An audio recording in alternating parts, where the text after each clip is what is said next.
یہ لو جلاد انسان، تمہیں کیا لگتا ہے ہم سب کو یہاں سے بے گھر کرو گے اور ہم چھوڑ دیں گے تمہیں؟ یہ کیا بدتمیزی ہے؟ Stop it. اذلان انصاری آج بزنس ٹرپ کے لیے اس زمین پر آیا تھا جہاں لاکھوں غریب عوام کا بسیرا تھا۔ انہی میں سے ایک عریج اشفاق تھی جو اس ظلم کے خلاف آواز اٹھا کر اپنی موت کو دعوت دے بیٹھی تھی۔ عریج کی شہ پر سب اذلان پر انڈے اور سڑے ہوئے ٹماٹر پھینکنے لگے۔ صورتحال دیکھ کر اذلان کے گارڈ اس کو فوراً وہاں سے واپس لے گئے۔ مجھے آج رات یہ لڑکی ہر حال میں چاہیے، جانتی نہیں کس کے ساتھ پنگا لے بیٹھی ہے، چھوڑوں گا نہیں میں اسے۔ وہ کمرے کی ہر چیز تہس نہس کرتا غصے میں دھاڑا اور شہر سے کچھ ہی فاصلے پر بنی اس بستی میں آج معمول سے زیادہ چہل پہل تھی۔ ہر طرف سرگوشیوں جیسی آوازیں اور موضوع تھا، صرف ایک اذلان انصاری جو شہر کے ٹاپ بزنس مین میں شمار ہوتا تھا، اور وہاں رہتے مکینوں کا اس بات پر حیرت زدہ ہونا کوئی انوکھی بات تو نہ تھی۔ شہر کا بڑا بزنس مین اذلان انصاری یہاں آنے والا تھا، جبکہ اس کی آمد پر اس بستی میں میڈیا کے نمائندے پہلے سے ہی موجود تھے، جبکہ عریج اشفاق باقی لوگوں سے قدرے الگ تھلگ کھڑی تھی۔ اذلان انصاری کی آمد سے باخبر تو وہ بھی تھی، مگر اس کے چہرے کے تاثرات حیرت زدہ نہیں بلکہ غصے بھرے تھے۔ یہ ظالم لوگ آتے ہیں اور ہم غریبوں کو دھکے مار کر گھروں سے نکال دیتے ہیں، عریج نے اونچی آواز میں کہا تھا۔ تبھی سب کی نگاہیں اس پر اٹھ گئیں۔ عریج، آرام سے بات کرنا، میڈیا بھی آیا ہے، لڑکی ذات ہو اور سب کے سامنے تمہارا نام اچھلے، یہ اچھی بات نہیں۔ پاس ٹھہری اس کی والدہ نے سرگوشی کے انداز میں اسے ایک بار پھر سمجھانے کی کوشش کی، مگر عریج کے تاثرات ذرا بھی نرمی میں نہ ڈھلے تھے۔ عریج، سمجھو میری بات کو، یہاں مرد بھی تو ہیں، یہ سب وہ سنبھال لیں گے، تمہیں درمیان میں بولنے کی ضرورت نہیں۔ اسے ہنوز ویسے ہی کھڑا دیکھ کر انہوں نے ایک بار پھر کہا، ہمارے گھر میں مرد نہیں ہے امی، اور اپنے گھر کے لیے میں خاموش نہیں رہ سکتی۔ عریج کی آواز ہر احساس سے آ رہی تھی۔ یہ لوگ ہم سے یہ چند گز زمین بھی ہتھیانا چاہ رہے ہیں، مگر میں ایسا نہیں ہونے دوں گی۔ اس کی باتوں سے یہ تو ظاہر تھا کہ وہ بہت بڑی غلط فہمی میں مبتلا ہے، اور نہ جانے اس کا انجام کیا ہونے والا تھا۔ بات آرام سے سلجھ۔ ابھی آمنہ بیگم مزید کچھ کہنے لگی تھی، مگر کھلے سے میدان میں گاڑی داخل ہونے کی آواز نے ان کی توجہ کھینچ لی۔ وہ دونوں ہی اس طرف دیکھنے لگیں، اور چند لمحوں بعد سامنے سے سیاہ لگژری کار عین میدان کے وسط میں آ کر رکی۔ گاڑی رکتے ہی میڈیا کے کیمرہ مین بھی چوکس ہو گئے، جبکہ وہاں موجود ہر فرد کی نظریں اس گاڑی پر جم سی گئیں۔ دوسری گاڑی میں موجود گارڈ نے فوراً آگے بڑھ کر گاڑی کا دروازہ کھولا اور پھر اذلان انصاری باہر نکلا۔ سفید شرٹ کے ساتھ نیوی بلیو کوٹ پینٹ میں ملبوس، سنجیدہ چہرے کے ساتھ وہ سب کے سامنے تھا۔ بستی میں جیسے ایک دم خاموشی چھا گئی اور کیمرے اس کی طرف گھوم گئے۔ اذلان نے ایک نظر ماحول کو دیکھا۔ غریبی، پریشانی، خوف، سب کچھ دکھائی دے رہا تھا، مگر ایک طرف ہجوم میں کھڑی لڑکی کی آنکھوں میں غصہ دیکھ کر وہ ٹھٹکا۔ ایسا تاثر تو کسی کے چہرے پر نہیں تھا۔ ابھی وہ اس پر نظریں جمائے ہوئے اس غصے کی وجہ سوچ ہی رہا تھا کہ اچانک اس کے کوٹ پر سڑا ہوا ٹماٹر آ کر گرا۔ یہ لو جلاد انسان، عریج زور سے چلائی تھی۔ یقیناً وہ ٹماٹر اسی کی طرف سے پھینکا گیا تھا، اور اب اس کے ہاتھ میں دوسرا ٹماٹر تھا۔ تمہیں کیا لگتا ہے تم ہم سب کو یہاں سے بے گھر کرو گے اور ہم تمہیں چھوڑ دیں گے؟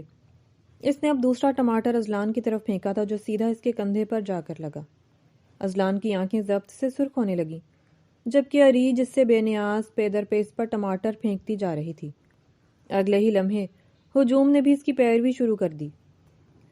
انڈے، سڑے ٹماٹر، سب اس کی طرف پھینکا جانے لگا، جبکہ میڈیا کے کیمرے تیزی سے چمکنے لگے۔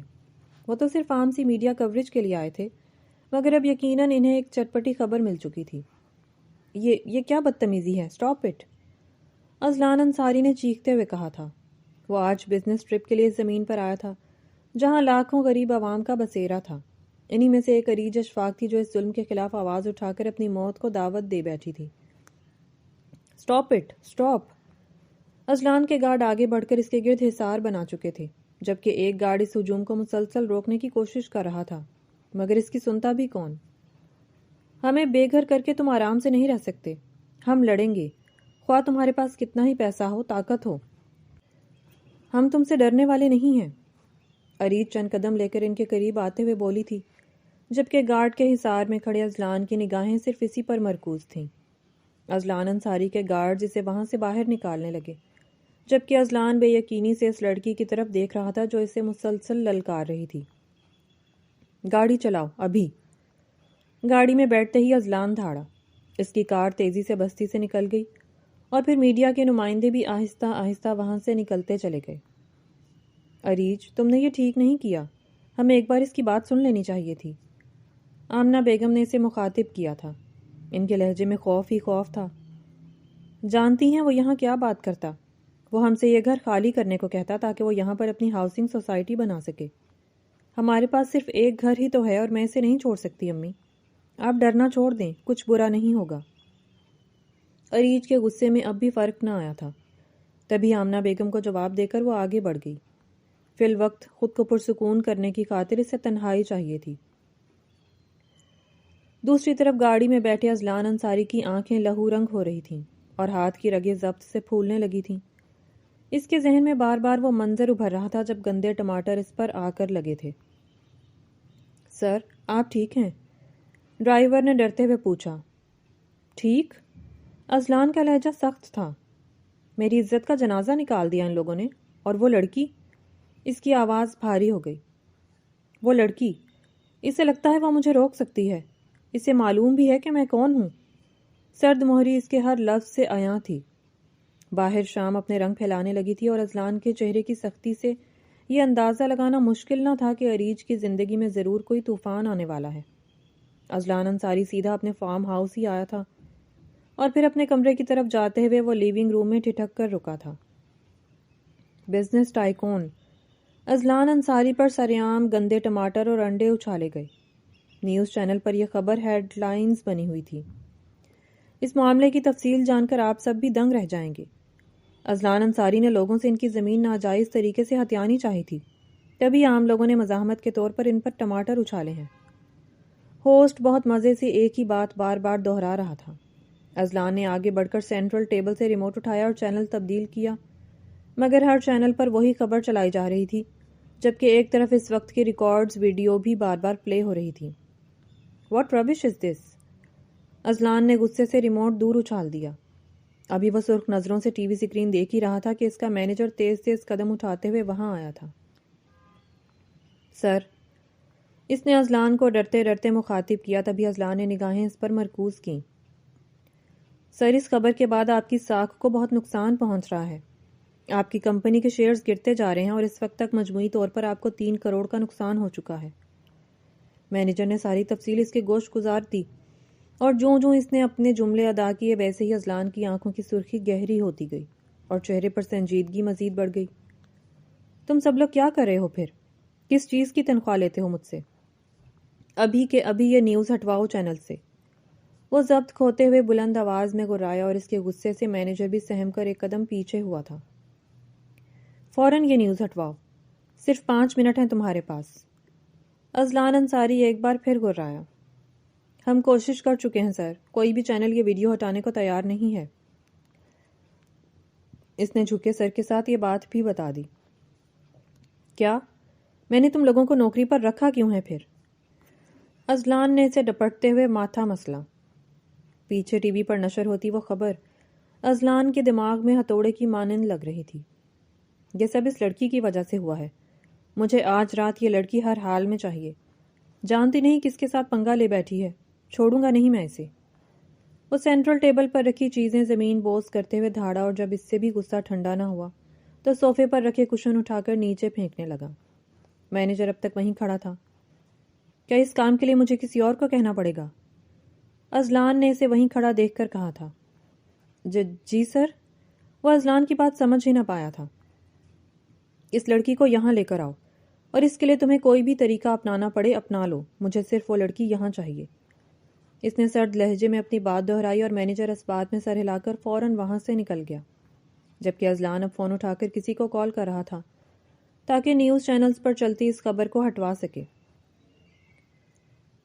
رات کے 8:30 بجے بستی میں نیم اندھیرا سا پھیلا ہوا تھا۔ کچے گھروں کی ٹوٹی کھڑکیوں سے ہلکی زرد رنگ کی لالٹینوں کی روشنی باہر جھلک رہی تھی۔ اریج خالی بالٹی لیے پانی کے نل کی طرف جا رہی تھی۔ آج بھی دن بھر کی بھاگ دوڑ اور لوگوں کو اکسانے کے بعد وہ تھک چکی تھی، مگر اس نے خود کو مضبوط رکھا ہوا تھا۔ وہ ابھی گلی کراس کر کے دوسری طرف جانے ہی لگی تھی کہ اسی وقت ایک بڑی سیاہ ایس یو وی آ کر اس کے سامنے رکی۔ بریک کی تیز آواز نے اسے ایک دم چونک کر رکنے پر مجبور کیا تھا۔ کون ہو تم؟ اریج نے حیرانی اور تھوڑے خوف سے ایک قدم پیچھے اٹھایا۔ اگلے ہی لمحے گاڑی کے دروازے کھلے۔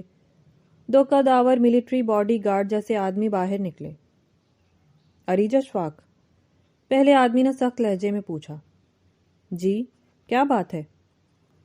اریج نے انہیں حیرت سے دیکھتے ہوئے جواب دیا تھا، مگر اس کے وہم و گمان میں بھی یہ بات نہ تھی کہ یہ دو آدمی اس کے ساتھ کیا کرنے کا ارادہ رکھتے ہیں۔ سر، آپ سے بات کرنا چاہتے ہیں، ابھی۔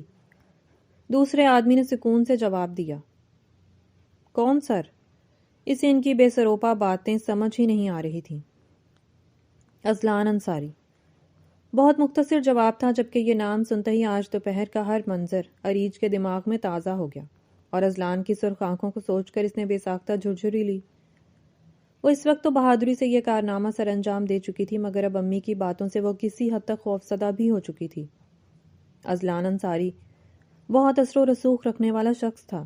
اس کے سامنے بھلا اریج جیسی معمولی لڑکی کب تک ٹک سکتی تھی؟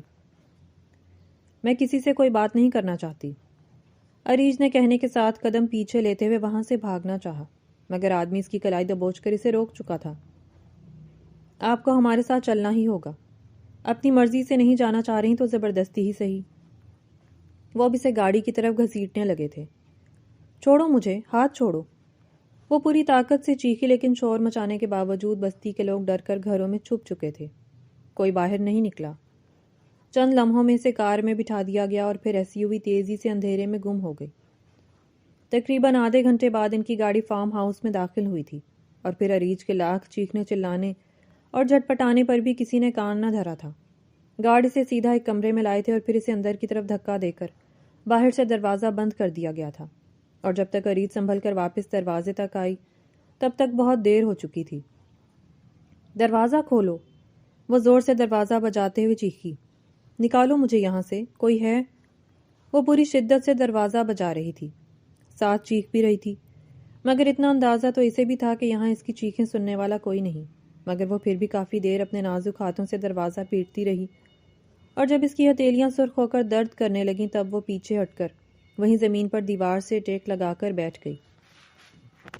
یہ سب میرے ساتھ ہی کیوں اللہ؟ وہ اپنا سر ہاتھوں میں گرا گئی۔ خود سے زیادہ اسے امی کی فکر تھی، جو یقیناً اب تک اس سب پر بے حال ہو چکی ہوں گی۔ انہوں نے تو اسے پہلے ہی سمجھایا تھا، مگر اریج نے ان کی ایک نہ سنی، اور آج اس کے غصے نے اسے اس حال میں پہنچا دیا تھا۔ اسے وہیں بیٹھے بیٹھے کئی لمحے گزر گئے، یہاں تک کہ باہر پھیلتی رات مکمل طور پر ہر چیز کو اپنی سیاہی میں لپیٹ گئی، اور پھر اچانک ہی اس کمرے کا دروازہ آہستہ آواز کے ساتھ کھلا تھا۔ وہاں چھائی مدھم روشنی میں باہر پھیلی روشنی کی تیز دھار سے بنی، اور اس دھار میں ایک شخص کا سایہ نمایاں ہونے لگا۔ اذلان انصاری 2 قدموں میں دہلیز کا فاصلہ سمیٹ کر کمرے میں نہ صرف داخل ہوا بلکہ اپنے پیچھے اس نے دروازہ بھی لاک کر دیا۔ اس کے ہاتھ میں فائل بھی تھی، جسے وہ ابتدائی سجاوٹی میز پر رکھ چکا تھا، اور اب اس کا رخ اریج کی طرف تھا، جو اسے دیکھ کر کھڑی ہو چکی تھی۔ دونوں کی آنکھیں ہی سرخ تھیں، جبکہ چہرے سنجیدگی میں ڈھلے تھے۔ میں جانتی تھی تم میں انسانیت نام کی کوئی چیز نہیں، مگر مجھے اس بات کا اندازہ نہیں تھا کہ تم اتنا بھی گر سکتے ہو۔ وہاں چھائی تیش بھری خاموشی کو اریج اشفاق کی آواز نے توڑا تھا۔ وہ اپنی سرخ آنکھوں سے اذلان کو طنزیہ انداز میں گھور رہی تھی۔ میں نے تمہارے ساتھ ایسی کیا انسانیت سوز حرکت کی ہے؟ اس کی آواز میں سرد مہری تھی۔ یہ کیا طریقہ ہے؟ مجھے اغوا کر کے لائے ہو تم لوگ؟ اریج نے واضح لفظوں میں بات کی۔ اس کا بس نہیں چل رہا تھا کہ وہ سامنے کھڑے شخص کا منہ نوچ لے۔ تمہاری زبان ابھی تک نہیں بدلی، آہستہ قدموں سے اس کی طرف بڑھتے ہوئے اذلان نے تعصب سے کہا تھا۔ کیوں بدلوں؟ تم ایسا ہی انداز ڈیزرو کرتے ہو۔ تمہیں کیا لگتا ہے باقی سب تم سے کمتر ہیں؟ تمہارے سامنے ان کی کوئی اوقات نہیں۔ وہ اب بھی جواب دینے سے باز نہ آئی، جبکہ اسے اپنی طرف بڑھتا پا کر اس نے بے ساختہ اپنے قدم پیچھے لیے، اور 2 ہی قدم بعد اس کی پشت دیوار سے جا لگی تھی۔ کہہ دیا، یا اور بھی کچھ رہتا ہے؟ وہ اس کے سامنے آ رکا تھا، جبکہ اس کی آواز سے سرد مہری عیاں تھی۔ تم ہمیں بے گھر کرنے آئے تھے، اسی لیے میں نے احتجاج کیا تھا، مگر تم نے بدلے میں مجھے اغوا کر کے اچھا نہیں کیا۔ مجھے جانے دو۔ اذلان بالکل اس کے قریب کھڑا تھا، مگر وہ ڈرنے کے بجائے اب بھی زبان چلا رہی تھی، اور اذلان خود پر کمال ضبط کیے اس کا ہر جملہ سنتا گیا۔ مطلب تم کہیں بھی خطا وار نہیں ہو؟ اذلان نے اسے خاموش ہوتا دیکھ کر سرسری انداز میں سوال کیا۔ ہاں بالکل، اس نے فوراً اس بات میں سر ہلایا۔ معصومیت تو اس پر ختم تھی، مگر اذلان آج دوپہر کا واقعہ بھولا نہ تھا، تبھی اس سے فاصلے پر ہوتے ہوئے وہ اب ٹی وی کی طرف بڑھا تھا۔ اچھا تو پھر یہ سب؟ ریموٹ سے ٹی وی آن کرنے کے بعد اس نے والیوم تیز کیا اور اب پورے کمرے میں نیوز اینکر کی آواز گونج رہی تھی۔ اسے کس کے حصے میں ڈالو گی؟ یہ خطا کس کے ذمے ہے؟ اذلان کی آواز اس اینکر سے زیادہ بلند تھی، جبکہ اریج کی نگاہیں تو اب تک سکرین پر جمی تھیں، جہاں پر منظر بار بار دہرایا جا رہا تھا۔ اریج کا ٹماٹر پھینکنا، میڈیا کا شور، چیختے ہوئے لوگ، انڈے، ٹماٹر اور اس سب سے بڑھ کر اذلان کی بدنامی۔ اذلان نیوز چینل سے یہ ویڈیو ہٹوا چکا تھا اور اریج کے لیے اس نے اس خبر کی کاپی یوز کی تھی۔ جواب دو، اس کا ذمہ دار کون ہے؟ اذلان نے اب اپنے قدم واپس اریج کی طرف بڑھائے جو اپنی جگہ ساکت سی کھڑی تھی۔ یہ سب تمہاری وجہ سے ہوا ہے، نہ تم وہاں آتے نہ یہ سب ہوتا۔ اس نے اب بھی ڈٹائی سے ساری بات اذلان پر ڈالی اور اس نے ضبط سے اپنی مٹھی بھینچی۔ جانتی ہو تمہاری ایک حرکت کی وجہ سے کیا کچھ ہو چکا ہے؟ وہ بالکل اس کے نزدیک آ کھڑا ہوا تھا، جبکہ اریج دیوار میں گھسنے کی کوشش میں تھی۔ پوری انڈسٹری میں میری عزت پر سوال اٹھ چکا ہے، اور اس سب کی وجہ سے مجھے جو مالی نقصان ہوا ہے وہ الگ ہے۔ اس نے غصے سے ایک ایک لفظ چبا کر ادا کیا تھا اور اب پہلی بار اریج کو اس سے خوف محسوس ہوا تھا۔ میں نے بس سچ؟ وہ بولنے لگی تھی مگر اذلان نے بلند آواز میں اس کی بات درمیان میں ہی کاٹ دی۔ تمہیں معلوم بھی ہے کہ سچ کیا تھا؟ تمہیں لگا ہوگا کہ میں تم لوگوں کی زمین مفت میں ہتھیانے والا ہوں، لیکن ایسا نہیں تھا۔ میں ان لوگوں کے لیے ہی وہاں آیا تھا۔ میں انہیں بہتر گھر، بہتر زندگی دینے آیا تھا، ان کے بچوں کے لیے اسکول، پانی، روزگار، سب۔ اس نے تعصب سے اریج کو دیکھتے ہوئے ہر چیز کی وضاحت دی تھی۔ ہاں، اس دوران اس کی کناروں سے سرخ ہوتی آنکھیں ایک لمحے کو بھی اریج کے چہرے سے نہ ہٹی تھیں، جبکہ اس کا لہجہ اب بھی سرد ہی تھا۔ یہ ساری ذلت اس کے دماغ میں غصے کے ابال اٹھا رہی تھی۔ کیا سچ میں تم ایسا کرنے والے تھے؟ وہ اب بھی بے یقین تھی۔ ہاں، مگر تمہیں کیا؟ تم نے سوچ لیا میں ظالم ہوں اور بس بغیر تحقیق کیے، بغیر سوچے سمجھے کیمرے کے سامنے تم نے مجھ پر حملہ کر دیا اور میری عزت دو کوڑی کی کر دی۔ اذلان انصاری نے اب ابتدائی میز پر رکھی وہ فائل اٹھا کر اریج کی طرف بڑھائی تھی۔ پڑھو اسے۔ اس کا انداز حکم دینے جیسا تھا، اور جوں اریج وہ فائل پڑھتی گئی اس کی آنکھیں شرمندگی سے جھکتی چلی گئیں۔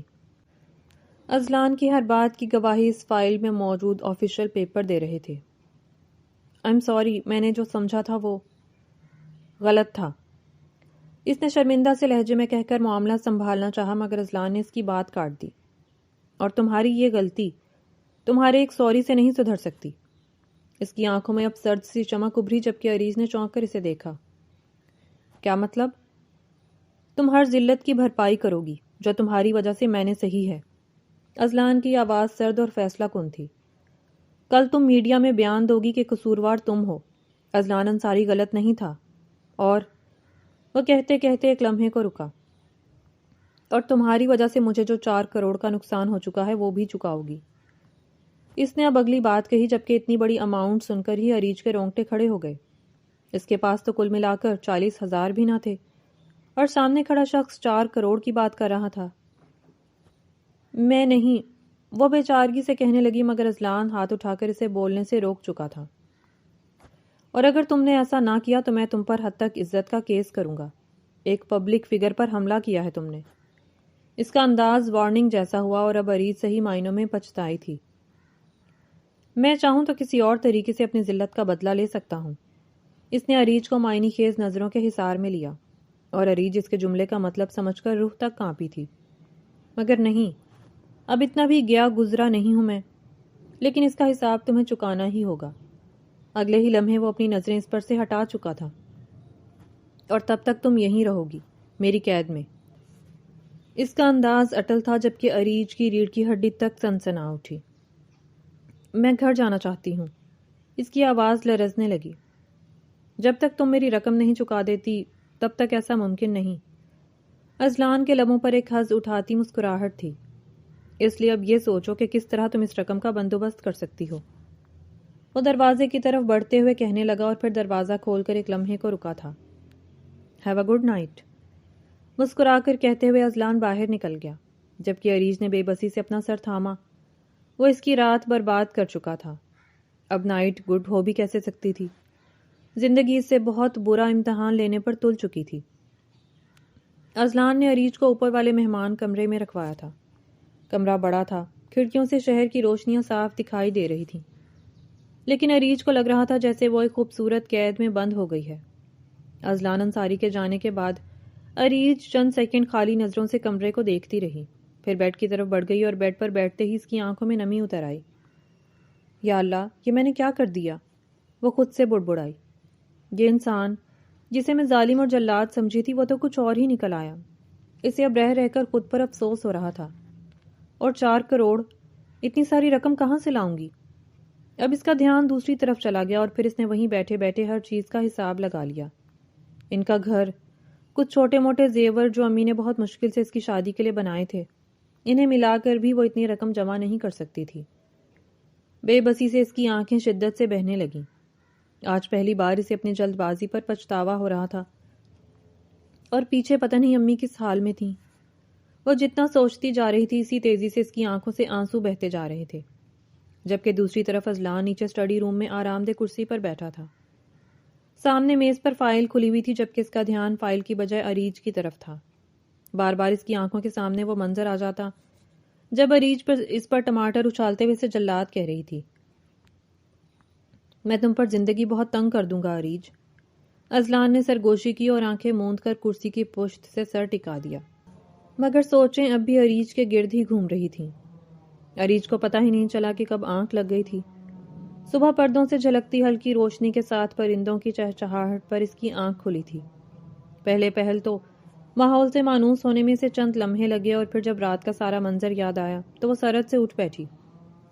پوری رات ترچھی لیٹے رہنے کی وجہ سے اس کی گردن کی دائیں طرف درد کی لہریں اٹھ رہی تھیں، مگر درد کی پرواہ کیے بغیر اس نے گھڑی کی طرف دیکھا۔ گھڑی پر 5 بج رہے تھے، تبھی وہ اٹھ کر واش روم کی طرف بڑھ گئی۔ اس نے وضو کیا، نماز پڑھی اور پھر لان کی طرف کھلتی کھڑکی میں آ کھڑی ہوئی۔ اس سے وہیں کھڑے کافی وقت گزر گیا۔ تقریباً 7 بجے کے قریب اس کے کمرے کا دروازہ کھلا تھا۔ اریج نے وہیں کھڑے کھڑے گردن ترچھی کر کے دروازے کی طرف دیکھا تھا۔ میڈم، سر آپ کو ناشتے کے لیے بلا رہے ہیں۔ ملازمہ اسے بلانے کے لیے آئی تھی جبکہ اس بلاوے پر اریج کا دل زور سے دھڑکنے لگا۔ لگتا ہے حساب کا وقت آ گیا ہے۔ اس نے خود سے سرگوشی کی۔ وہ یہی سمجھی تھی کہ 4 کروڑ کے حساب کے لیے یہ بلاوا آیا ہے، اور چونکہ ملازمہ اس کے انتظار میں کھڑی تھی تبھی اریج دوپٹہ صحیح سے سر پر جماتے ہوئے اس کے پیچھے چل دی۔ ملازمہ اسے سیدھا ڈائننگ روم میں ہی لائی تھی اور وہاں داخل ہوتے ہی اریج کی نگاہ اذلان کی پشت پر پڑی۔ سیاہ ٹی شرٹ کے ساتھ سیاہ ٹراؤزر میں ملبوس، رف سے حلیے میں سربراہی کرسی پر دونوں ہاتھ جمائے کھڑا تھا، مگر اس کا رخ سامنے کی طرف تھا۔ وہاں اتنی خاموشی تھی کہ سانس لینے کی آواز کو بھی محسوس کیا جا سکتا تھا، جبکہ اریج تو دل ہی دل میں آلتو جلالتو آئی بلا کو ٹالتو کا ورد کر رہی تھی۔ بیٹھو، اذلان نے مڑے بغیر ہی اسے مخاطب کیا تھا۔ اب رات کے مقابلے میں اس کے لہجے میں سرد مہری کم تھی، مگر تاثرات سنجیدہ ہی تھے۔ میں یہیں ٹھیک ہوں۔ وہ وہیں کھڑی رہی۔ اصل بات تو یہ تھی کہ وہ اذہان سے بہت خوفزدہ تھی۔ میں نے کہا بیٹھو، اذلان نے دوبارہ کہا اور اب لہجے میں واضح غصہ تھا۔ تبھی وہ آگے بڑھ کر آہستہ سے کرسی پر بیٹھ گئی۔ تو پھر کیا سوچا تم نے؟ اس کا سوال واضح نہ تھا مگر اس کا مطلب اریج سمجھ چکی تھی۔ کیسے چکاؤ گی وہ ساری رقم؟ کیسے بھرپائی کرو گی میرے نقصان کی؟ اس نے اب براہ راست اریج کی آنکھوں میں دیکھتے ہوئے سوال کیا تھا، اور ان آنکھوں میں موجود اپنے لیے خوف دیکھ کر اس کے لبوں پر طنزیہ مسکراہٹ ابھری۔ میرے پاس پیسے نہیں ہیں۔ اریج نے اٹک اٹک کر جملہ مکمل کیا۔ کیا مطلب پیسے نہیں ہیں؟ اگر اتنی ہی کمزور تھی تو مجھ جیسے شخص سے پنگا لینے کی ہمت کیسے کر لی؟ اس کی آواز آخر تک بلند ہوئی جبکہ عریش نے بہت ضبط سے اس کا یہ طنز سہا تھا۔ ادھر دیکھو میری طرف۔ اسے اپنی طرف دیکھتا نہ پا کر اذلان نے حکم دیا، مگر وہ اب بھی چہرہ جھکائے بیٹھی رہی۔ میری طرف دیکھو۔ اب وہ خود ہی اس کی تھوڑی دبوچ کر اس کا چہرہ اپنی طرف کر چکا تھا۔ کیا میں تمہیں بے وقوف نظر آتا ہوں؟ کیا میں پاگل نظر آتا ہوں تمہیں؟ وہ اس کے بالکل قریب سرد لہجے میں سوال کر رہا تھا، جبکہ عریض سے تو اس قدر نزدیکی پر سانس لینا مشکل تھا۔ وہ اس کے سوالوں کا جواب دیتی بھی تو کیسے؟ جواب دو، اب بولتی کیوں بند ہے؟ وہ اپنے رات والے روپ میں آ رہا تھا۔ کل تو تم بہت بول رہی تھی، جلاد، ظالم اور بھی پتہ نہیں کیا کیا کہہ رہی تھی۔ اذلان ایک ایک کر کے اس کی ساری غلطیاں گنوانے لگا، اور عری جب بھی جواب دینے کو تیار تھی، مگر وہ 4 کروڑ جو اس کے گلے کی ہڈی بن چکے تھے، جسے نہ وہ نگل پا رہی تھی اور نہ اگل پا رہی تھی۔ میں تمہاری ساری رقم چکا دوں گی۔ اپنا جبڑا اذلان کی گرفت میں ہونے کی وجہ سے اس نے بہت مشکل سے لفظ ادا کیے تھے۔ کیسے؟ وہ اس کا چہرہ چھوڑ کر اب سیدھا کھڑا ہو گیا، مگر اس کا سوال ایسا تھا جس کا جواب خود عریج کے پاس بھی نہ تھا۔ میں ارینج کر لوں گی۔ اس جملے میں اس نے خود کو دلاسا سا دیا، جبکہ اذلان اب زور سے ہنس دیا تھا۔ یہ تو اس زندگی میں ناممکن ہی ہے۔ وہ اس کی بے بسی سے لطف اندوز ہو رہا تھا۔ تمہیں بغیر تحقیق کیے مجھ سے پنگا لینا ہی نہیں چاہیے تھا۔ اذلان اس کے سامنے سربراہی کرسی پر بیٹھ گیا، اور اس کی بات پر عریج نے بے ساختہ اس بات میں سر ہلایا تھا۔ وہ کل رات سے کتنی ہی بار خود کو کوس چکی تھی، مگر تم نے جو تماشا لگایا اس کی سزا تو تمہیں ملے گی۔ وہ اسے کسی طور رعایت دینے کے موڈ میں نہیں تھا، اور اب تو عریج کا سانس حلق میں ہی اٹکنے لگا۔ اسے خود کو بچانے کی کوئی راہ نظر نہیں آ رہی تھی، مگر وہ کچھ بھی کر کے اس رقم کا بندوبست کرنا چاہتی تھی، اور یوں ہی چند لمحے خاموشی کی نظر ہو گئے۔ میرے پاس تمہارے لیے ایک آفر ہے۔ وہاں چھائی خاموشی کو اذلان کی آواز نہیں توڑا تھا، اور اس کی بات پر عریج نے اس قدر سرد سے چہرہ اوپر کیا تھا کہ وہاں ہڈی چٹکنے کی آواز آئی تھی۔ آہ! اگلے ہی لمحے اس نے اپنی گردن پر ہاتھ رکھا۔ کچھ دیر قبل کا درد مزید بڑھ گیا، مگر اسے تکلیف سے کراہتا دیکھ کر بھی اذلان ویسے ہی بیٹھا رہا جیسے اسے عریج کی تکلیف سے کوئی فرق ہی نہ پڑا ہو۔ کیا آفر ہے؟ چند لمحوں بعد جب درد کا اثر کچھ کم ہوا تو عریج نے اس سے استفسار کیا تھا۔ یقیناً اب تم مجھ سے میڈیا کے سامنے اپنے حق میں بیان دلواؤ گے، خود کو مظلوم ثابت کرو گے، اور تمہاری کمپنی کا جو نقصان ہوا ہے اسے اب یوں ہائی لائٹس میں آ کر پورا کرو گے۔ وہ خود ہی اپنے سوال کا جواب دے گئی، جبکہ اسے احساس ہی نہ تھا کہ وہ بپھرے ہوئے شیر کو اپنی باتوں سے مزید للکار رہی ہے۔ نہیں، تم سے کام کرواؤں گا۔ اذلان کے لبوں پر اب بہت گہری مسکراہٹ تھی، اور اسے عریج نہیں سمجھ پائی تھی۔ کیا مطلب؟ وہ اسے سوالیہ نظروں سے دیکھنے لگی۔ تم نے غریبوں کا درد سمجھنے کا دعویٰ کیا تھا نا؟ اب تم میرے ساتھ کام کرو گی، خاص طور پر اس پروجیکٹ پر، ہر چیز پر، ہر میٹنگ، ہر سروے تمہیں خود دیکھنا ہوگا کہ کام کیسا چل رہا ہے۔ اس نے اب اپنی بات کی تفصیل سے وضاحت کر دی، جبکہ عریج گڑبڑا کر اسے دیکھنے لگی۔ میں کیوں کروں؟ وہ ابھی تک اس کی باتوں کو ٹھیک سے پروسیس نہیں کر پائی تھی۔ تمہیں یہ کرنا ہی ہوگا کیونکہ تمہارے پاس اس کے علاوہ اور کوئی آپشن نہیں۔ وہ سب کچھ پہلے سے ہی طے کیے بیٹھا تھا۔ اگر میری رقم چکانی ہے تو اس سے بہتر تمہیں کوئی موقع نہیں مل سکتا۔ میں تمہیں اپنی پرسنل سیکرٹری کی سیٹ آفر کر رہا ہوں، ماہانہ سیلری بھی اچھی ہے، تم بہت جلد یہ رقم کلیئر کر لو گی۔ اذلان نے ایسا داؤ کھیلا تھا کہ اب واقعی اسے قبول کرنے کے علاوہ اس کے پاس کوئی چارہ نہ رہا تھا۔ اگر میں نہ مانوں تو، عریج نے آہستہ سے کہا، پھر میں قانونی نوٹس بھیجوں گا۔ تم نے نہ صرف مجھے نقصان پہنچایا بلکہ میری ساکھ برباد کرنے کی کوشش بھی کی ہے۔ اذلان نے سرسری انداز میں کہتے ہوئے کندھے اچکائے۔ ٹھیک ہے، مجھے تمہاری آفر قبول ہے۔ چند لمحے سوچنے کے بعد اس نے حامی بھر ہی لی تھی۔ بہت اچھا فیصلہ کیا ہے تم نے۔ آج تم میڈیا کے سامنے بیان دے کر کل کا سارا معاملہ ٹھیک کرو گی، اور پھر اپنے گھر جا سکتی ہو۔ وہ اب کرسی سے اٹھ کھڑا ہوا تھا۔ اور کل سے تم آفس جوائن کرو گی۔ صبح 7 بجے تم آفس میں موجود ہونی چاہیے ہو۔ Is it clear? آخر تک اس نے بات کو سوال کے انداز میں ڈھالا، اور عریج نے فوراً اس بات میں سر ہلا دیا۔ تبھی وہ بھی ڈائننگ روم سے باہر کی طرف بڑھ گیا۔ جلاد انسان ہر وقت رو بھی جھاڑتا رہتا ہے۔ عریج نے بے ساختہ سرگوشی کی تھی جو اذلان کے کانوں سے پوشیدہ نہ رہی تھی۔ کچھ کہا تم نے؟ اپنے پیچھے ابھرتی اس کی آواز پر وہ بری طرح چونکی۔ نہیں۔ وہ فوراً مکر گئی اور اذلان اسے خشمگین نظروں سے گھورتے ہوئے واپس پلٹ گیا تھا۔ اسی دن اس نے میڈیا کے سامنے اپنا بیان دے دیا تھا اور پھر اذلان کے گارڈز اسے واپس گھر چھوڑ گئے تھے۔ وہ شام تک آمنہ بیگم کو بھی تمام حالات سے آگاہ کر چکی تھی اور اپنی جاب کے بارے میں بھی بتا چکی تھی، مگر اگلی صبح اریج جان بوجھ کر دیر سے اٹھی تھی۔ میں کیوں اس کے کہنے پر وقت کی پابندی کروں؟ جلاد انسان کہیں کا۔ آفس کے لیے تیار ہوتے ہوئے وہ اونچی آواز میں بڑبڑائی، اور جب اس نے آفس میں قدم رکھا تب تک 9:30 بج چکے تھے۔ اف، مر گیا ہوگا میرا انتظار کرتے کرتے۔ موبائل اسکرین پر وقت دیکھتے ہوئے وہ شرارت بھرا مسکرائی۔ ویسے مر جائے، مجھے کیا؟ پھر خود ہی اپنی بات کا جواب دیتے ہوئے آگے بڑھ گئی۔ وہ جان بوجھ کر 9:40 پر دفتر پہنچی تھی۔ چند لمحوں بعد وہ اذلان کے آفس کے باہر موجود تھی اور ایک لمبی سانس ہوا کے سپرد کرنے کے بعد اس نے آہستہ سے دروازہ کھولا اور اس کی پہلی نظر سامنے کھڑے اذلان انصاری پر گئی تھی۔ اذلان اندر کھڑا دیوار گیر کھڑکی سے باہر دیکھ رہا تھا۔ اس نے ہاتھ پشت پر باندھ رکھے تھے جبکہ چہرہ غصے سے سخت تاثرات میں ڈھلا تھا۔ ایسا لگ رہا تھا جیسے کئی منٹ سے خود کو پرسکون رکھنے کی کوشش کر رہا ہو۔ اریج اندر آئی تو اس نے ایک بار بھی اس کی طرف نہیں دیکھا۔ گڈ مارننگ، اریج نے مصنوعی میٹھی آواز میں کہا۔ اندر ہی اندر وہ اپنی شرارت پر ڈر بھی رہی تھی، جبکہ اذلان نے اب اپنا رخ اس کی طرف کیا۔ یہ مارننگ ہے تمہارے لیے؟ میں نے تمہیں 10 بجے آنے کو کہا تھا۔ اس کی آواز میں غصہ نمایاں تھا۔ میں تھوڑی مصروف تھی تبھی لیٹ ہو گئی۔ اس نے کندھے اچکائے اور بات کو ٹالنا چاہا، مگر وہ نہیں جانتی تھی کہ پہلے ہی دن وہ اپنی شامت بلوا چکی ہے۔ ایسی کیا مصروفیات ہیں تمہاری؟ اذلان آنکھوں میں سرد چمک لیے اس کے قریب آنے لگا۔ انڈے خرید رہی تھی یا آج ٹماٹر کی باری تھی؟ وہ طنز کر رہا تھا جبکہ اریج کا چہرہ اہانت سے سرخ پڑا۔ مذاق مت کریں، میں سنجیدہ ہوں۔ وہ اب بات کو ختم کرنا چاہ رہی تھی۔ میں بھی سنجیدہ ہی ہوں مس اریج۔ وہ چند قدم لیتے ہوئے میز کے قریب آ کھڑا ہوا تھا۔ اور پہلے ہی دن تم وقت پر نہیں آئیں تبھی تمہیں سزا ملے گی۔ اذلان نے کہنے کے ساتھ میز پر ایک موٹی فائل رکھی جبکہ اریج کے تاثرات فوراً بیچارگی میں ڈھلے۔ پہلے ہی دن سزا ملنے لگی تھی، وہ سوچ کر ہی رونے والی ہو گئی۔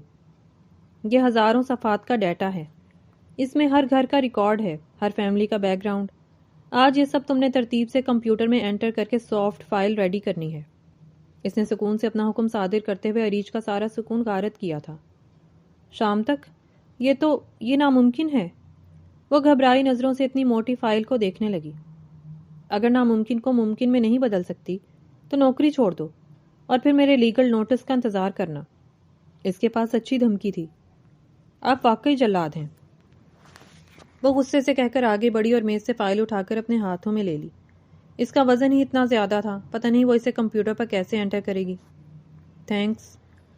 اذلان نے اس کی بات کو کمپلیمنٹ کے طور پر قبول کیا جبکہ اریج نے دانت پیسے۔ یہ تعریف نہیں تھی، اس نے باور کروانا ضروری سمجھا تھا۔ میرے لیے ہے۔ وہ پرسکون ہوتا ہوا اپنی چیئر پر بیٹھ گیا، ساتھ ہی ہاتھ سے دائیں طرف اشارہ بھی کیا جہاں اریج کے بیٹھنے کے لیے کیبن بنایا گیا تھا۔ 3.5 گھنٹے بعد 3.5 گھنٹے گزر چکے تھے مگر اریج صرف چند ہی صفحات کمپیوٹر میں انٹر کر پائی تھی اور ایک ہی جگہ بیٹھ کر اب تو وہ تھک بھی چکی تھی۔ ایک تو مجھے اتنی بڑی رقم کے نام پر بلیک میل کر رہا ہے اور اوپر سے یہ اضافی کام بھی کروا رہا ہے۔ تمہیں اللہ پوچھے گا اذلان انصاری۔ وہ کی بورڈ پر انگلیاں چلانے کے ساتھ ساتھ زبان بھی چلا رہی تھی، مگر دروازہ کھلنے کی آواز پر اس نے اپنی زبان دانتوں تلے دبا کر مکمل خاموشی اختیار کر لی۔ اذلان باہر سے میٹنگ کر کے آیا تھا اور اریج کی الجھی حالت دیکھ کر اس کی ہنسی نکلتے نکلتے رہ گئی۔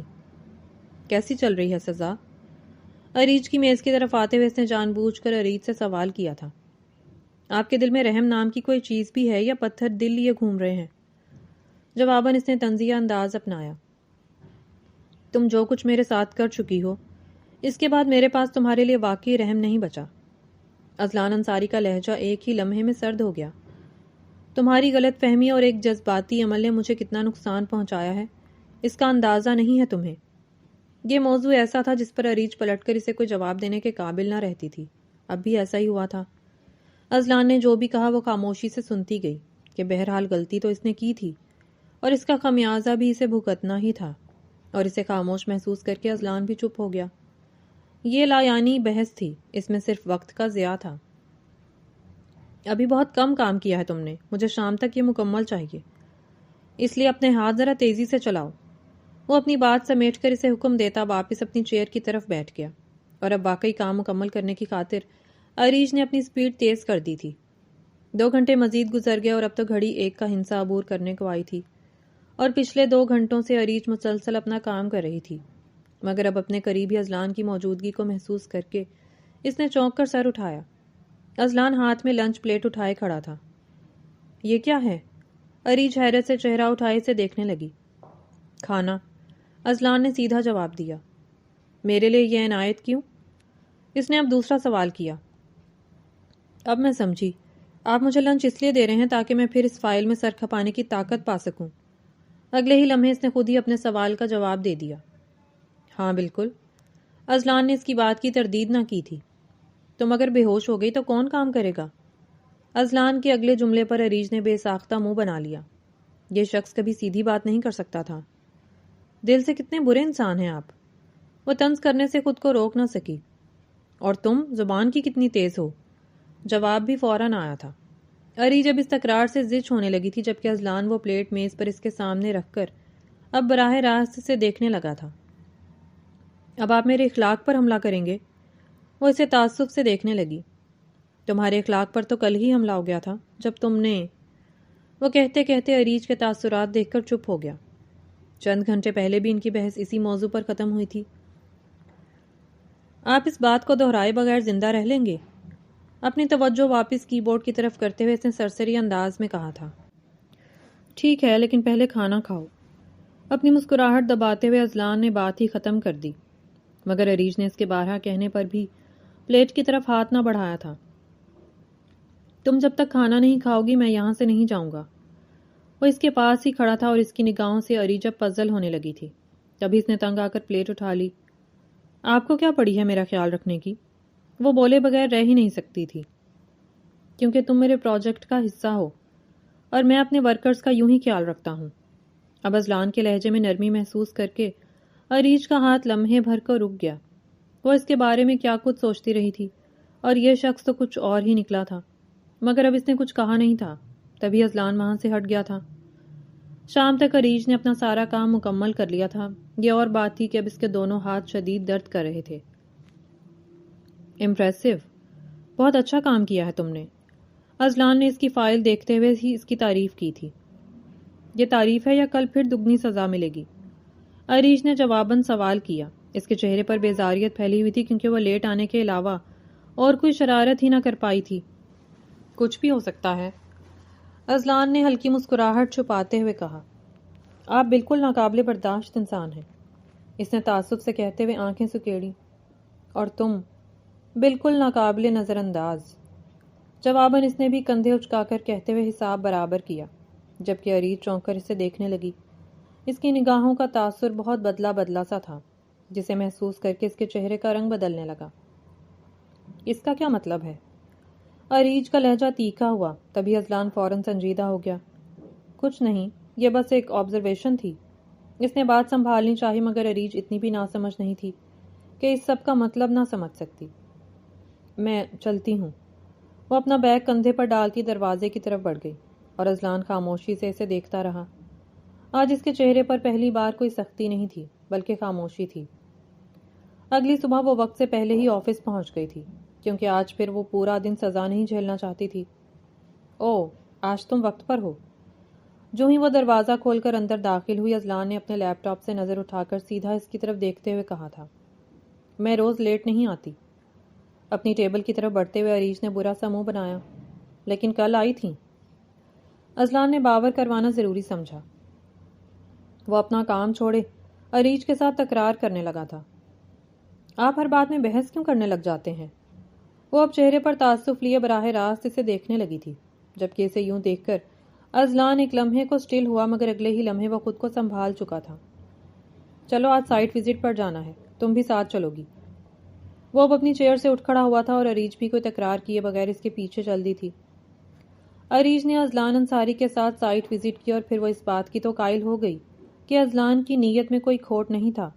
وہ سچے دل سے ان لوگوں کی مدد کرنا چاہتا تھا اور پھر عریج نے بھی خود کو پوری دل جمعی سے اس پروجیکٹ میں مصروف کر لیا۔ دن گزرتے گئے اور ہر چیز اپنے معمول پر ہوتی رہی، مگر ان دنوں میں عریج نے اذلان کے رویے میں واضح فرق محسوس کیا تھا۔ اس کا لہجہ نہ صرف عریج کے لیے نرم ہو چکا تھا، بلکہ وہ اکثر خود پر اس کی نگاہوں کا ارتکاز بھی محسوس کرتی تھی۔ مگر جب وہ اذلان کی طرف دیکھتی تو اس کی نگاہیں اپنے لیپ ٹاپ یا فائل پر مرکوز ہوتی۔ وہ اس کا مکمل دھیان رکھتا تھا اور اس کے دلوں میں چھپے جذبات کی تپش تو عریج تک بھی پہنچ چکی تھی۔ شاید تبھی اس کا دل بھی اذلان کی طرف ہمکنے لگا تھا۔ 6 ماہ بعد پروجیکٹ مکمل ہو چکا تھا اور لوگوں کو نئے گھر مل چکے تھے۔ اس پروجیکٹ میں نہ صرف ایک اچھی سوسائٹی بلڈ کی گئی تھی، بلکہ وہاں رہتے لوگوں کے لیے اسی سوسائٹی میں اسکول، صاف پانی اور ڈسپینسری کی سہولت بھی موجود تھی۔ اس پروجیکٹ کی تکمیل تو صبح ہی ہو چکی تھی اور اب 4 بجے کے قریب اذلان انصاری نے میڈیا پر بھی اس پروجیکٹ سے متعلق ایک کانفرنس کی تھی۔ آج عریج بھی اس کی سیکرٹری ہونے کے ناطے اس کے ساتھ تھی اور اس سب سے فری ہونے میں انہیں شام کے 6 بج گئے تھے۔ سورج اپنی کرنیں سمیٹ کر منظر سے اوجھل ہونے کی تیاریوں میں تھا اور ان نارنجی کرنوں کی مدھم روشنی میں وہ دونوں چھوٹے چھوٹے قدم اٹھاتے پارکنگ کی طرف بڑھ رہے تھے، مگر اذلان اچانک ہی رک گیا اور اسے رکتا دیکھ کر عریج کو بھی رکنا پڑا۔ عریج، اس نے عریج کو مدھم آواز میں مخاطب کیا تھا، ہمارا پروجیکٹ مکمل ہو چکا ہے۔ مگر اس کے ہاتھ اپنے ہاتھوں میں لیتے ہوئے وہ ایک لمحے کو رکا۔ وہ دونوں آمنے سامنے کچھ اس طرح کھڑے تھے کہ ان کے سائے میدان میں ایک ساتھ بن رہے تھے۔ بظاہر ان کے درمیان 2 قدم کا فاصلہ تھا، مگر سورج کے سبب بنتے ان کے سیاہ عکس بالکل ایک دوسرے کے قریب محسوس ہوتے تھے۔ اگر تم چاہو تو میں چاہتا ہوں کہ یہ کہانی ایسے ختم ہو۔ اذلان نے ٹکڑوں میں اپنی بات مکمل کی۔ وہ ہر ایک کو اپنے لہجے سے خاموش کروا دیتا تھا، مگر آج پہلی بار وہ نروس تھا، جبکہ اسے یوں دیکھ کر عریج بے ساختہ مسکرائی۔ میں بھی نہیں چاہتی کہ ایسا کچھ ہو، وہ ڈھکے چھپے لفظوں میں اقرار کر رہی تھی۔ تو پھر کیا تم میری زندگی میں میری زمین نہیں بلکہ میرا دل آباد کرنا چاہو گی؟ اس نے اب بغیر جھجکے اپنی بات واضح الفاظ میں مکمل کی اور عریج سر اس بات میں ہلا کر اس کے لیے ہر منظر حسین کر چکی تھی۔ مگر میری ایک شرط ہے۔ شرارت بھری نگاہیں عریج پر مرکوز کرتے ہوئے وہ ایک بار پھر رکا، جبکہ عریج اسے سوالیہ نظروں سے دیکھنے لگی۔ شرط یہ ہے کہ میں پھر کبھی انڈے اور ٹماٹر نہیں کھانا چاہتا۔ اس نے مسکراتے ہوئے شرط بتائی اور جواباً عریج نے منہ بگاڑتے ہوئے اس کے کندھے پر مکہ جڑا تھا۔ یہ شخص اسے اس بات کے حوالے سے پوری زندگی یوں ہی تنگ کرنے والا تھا۔ سوچ لیں، میرا اقرار انکار میں بھی بدل سکتا ہے۔ وہ آنکھیں سکیڑ کر کہتے ہوئے آگے بڑھ گئی، جبکہ اذلان بھی اس کے پیچھے ہی بڑھا تھا۔